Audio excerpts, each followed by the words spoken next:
वरून इंजेक्शन बसल्यानंतर काही पोपट बोलायला लागले। जनसुरक्षा कायद्यावरून देवेंद्र फडणवीस यांनी हल्लाबोल केलाय। महाविकास आघाडीचं स्थगिती सरकार नसतं तर अनेक प्रकल्प पूर्ण झाले असते। विरोधकांकडून भाषिक वादाचं नॅरेटिव्ह तयार करण्याचा प्रयत्न करण्यात आलाय। तर हिंदीच्या अहवालाला ठाकरेंनीच मंजुरी दिली असं देवेंद्र फडणवीस यांनी म्हटलंय। तर कुणी पार्टीला खड्ड्यात घालण्याचा प्रयत्न केल्यास त्याला पार्टी खड्ड्यात घालेल असं सुद्धा त्यांनी म्हटलं। शेवटच्या दिवशी पूर्ण कायद्याचा जो काही अहवाल तयार झाला सभागृहासमोर मांडायचा, त्या अहवालावरही चर्चा झाली आणि एकमताने सगळ्यांनी हा अहवाल मान्य केला। आणि त्यानंतर मग गावकळ साहेबांनी तो अहवाल मांडला आणि मग आम्ही तसं बिल त्या अहवालाचं मंजूर केलं। मात्र नंतर वरून इंजेक्शन मिळालं आणि ते इंजेक्शन मिळाल्याबरोबर काही पोपट हे बोलायला लागले कायद्याच्या विरोधात। पण त्यांची आपत अशी आहे, सहनही होत नाही, सांगता येत नाही।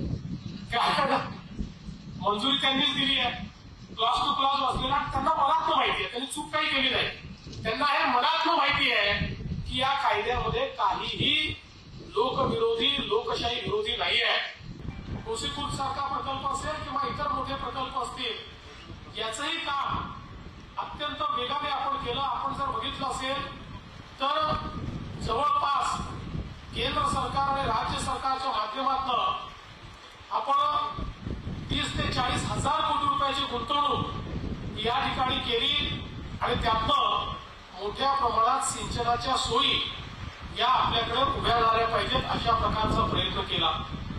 खरं म्हणजे मध्यंतरी 2.5 वर्ष जर हे सरकार या ठिकाणी दुसरं महाविकास आघाडीचं स्थगिती सरकार नसतं तर यातले अनेक प्रोजेक्ट हे आपले पूर्ण झाले असते। आपल्या सरकारने मराठी भाषा अनिवार्य केली, अनिवार्य। आणि आपण सांगितलं की तिसरी भाषा ही हिंदी किंवा कुठलीही भारतीय भाषा तुम्हाला या ठिकाणी शिकता येईल। पण नरेटिव्ह कसा तयार केला जातोय, जणू काही ही लढाई मराठी वर्सेस हिंदी आहे। ही मराठी वर्सेस हिंदी लढाई नाही आहे, मराठी अनिवार्यच आहे। तिसरी भाषा कुठली, मराठी सोबत कुठली, एवढाच विवाद आहे। हा जो काही या ठिकाणी काम चाललेला आहे, मी तुम्हाला सांगतो याचा काही परिणाम नाही आहे। ये पब्लिक है, ये सब जानती है, लोक सगळं समजतात।